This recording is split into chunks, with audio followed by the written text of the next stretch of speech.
Moi, je pense que les jeunes là, ce qu'ils ont fait, c'est dans le droit.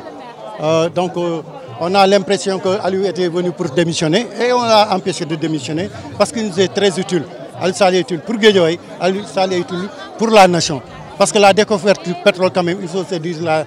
réalité, Aliou Sall est à l'œuvre de cette découverte-là. Parce que depuis tant d'années, on essaie de chercher du pétrole, on n'en trouve pas. Mais aujourd'hui, le pétrole est trouvé, les gens créent du bruit. C'est des lobbying, ils ne font que des lobbies pour quand même accéder au pétrole. Et le Sénégal ne va pas accepter. Mais xam nga soxor weesuwul li ko waral doon rakku président moo tax mais bu naan keneen na ko def kenn du taxaw di wax li mu bokk ak président moo tax ñu di ko xeex mais ñi koy xeex dañu dul ay góor ndax nit boo koy xeex da ngay taxaw xeex ko en face waaye di lobbying di jaar ci suuf di sos ay wax di lali pexe c'est de la méchanceté c'est de l'hypocrisie man noonu laa leen tuddee et c'est des gens yoo xam ne qui doivent tout au président donc ñoom dañu waroon rakku président bu taxawee ñu jàpp ko daggitu président sax dañ ko war a taxaw waxuma ñu taxaw di ko def lu mel noonu. xamaguñu la muy wax fu muy toll wax dëgg yàlla kon vraiment dañuy bëgg am mandute xam mbir mi fu muy yem ak fu mu jëm mais loo xamagul mënoo pes gi mu jàmbur te xamoo lu mu wëlis. Le problème c'est que c'est Aliou qui décide au niveau de l'APR et d'autres instances. Ça c'est un combat politique mais tout le monde sait que tout Guédiawaye est derrière le maire Aliou Sall. Il a beaucoup fait pour Guédiawaye. Il a changé le visage de Guédiawaye, donc nous le soutenons jusqu'au dernier souffle de notre vie. Aliou Sall ne démissionnera pas. Ne démissionnera pas. ñu koy jiiñ du dara loo xam ne lu nekk dëgg la parce que ñun xam nañu kan mooy Aliou xam nañ ne nit ku intègre la xam nañ ne nit la koo xam ne askanam moo ko tax a jóg. Il peut démissionner en tant que directeur général de la CDC. Là, c'est une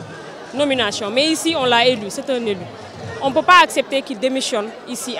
au niveau de Guédiawaye, franchement. Raison pour laquelle nous n'avons pas voulu qu'il fasse sa déclaration, si c'était pour démissionner. ñun li ñu gëm mooy Aliou Sall mi ngi liggéey bu am solo Guédiawaye li mu fi liggéey nit mësu ko liggéey te même bu demee nit mënu ko liggéey ñi jóg nag ay saytaane lan rek di yàq liggéeyu Aliou Sall di xajamal liggéeyu président Macky Sall sama leader Assane Dia bañ ko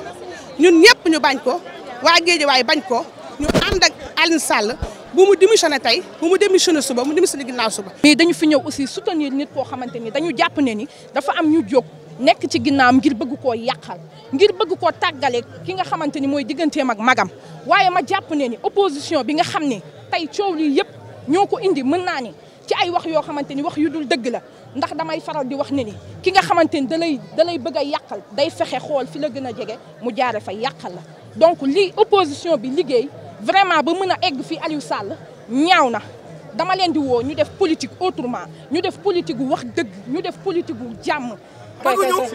Aliou Sall mu démissionné tey mu démissionné suba ñii ci mairie bi ñi ni CDC loolu lañ bëgg. ñooñu mënaguñ koo gëm que c'est parce que ba tey ñu ngi toog nii di ko xaar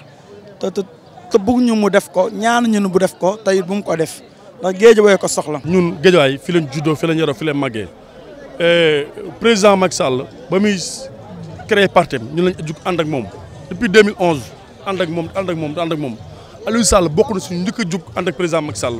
ñu xamul bokk moo créé woon Air Macky en 2012 Air Macky la créé woon ñu bëri si parti bi tey ñëw bokk si APR Aliou Sall mu leen si parti bi parce que ba mu créé Air Macky boobu ba président Macky Sall jëlee pouvoir bi dafa jël Air Macky boobu mouvement boobu mu tas ko dugal ko si biir parti bi mais kooku tey bu ñëwee tey élection yi fi jot a am yëpp si Sénégal fii nii Guédiawaye daf ko gagné ñu gis ni Aliou Sall moom moo jiite woon si tête de liste département bi fii nii gagné élection yooyu yëpp tey président mu ne képp département bu gagné dinañ la jox ndomba tànk su gouvernement bi moom mënuñu ko jox parce que rek président la loolu mooy sa seul tort être le frère du président joxuñu ko ndomba tànk léegi moom ñu jox ko caisse de dépôt et de consignation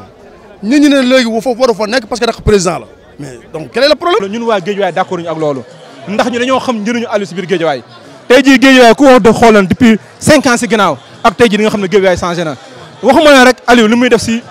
infrastructure mais li mu def si éducation biir Guédiawaye amul benn maire si Sénégal bu ko mën a def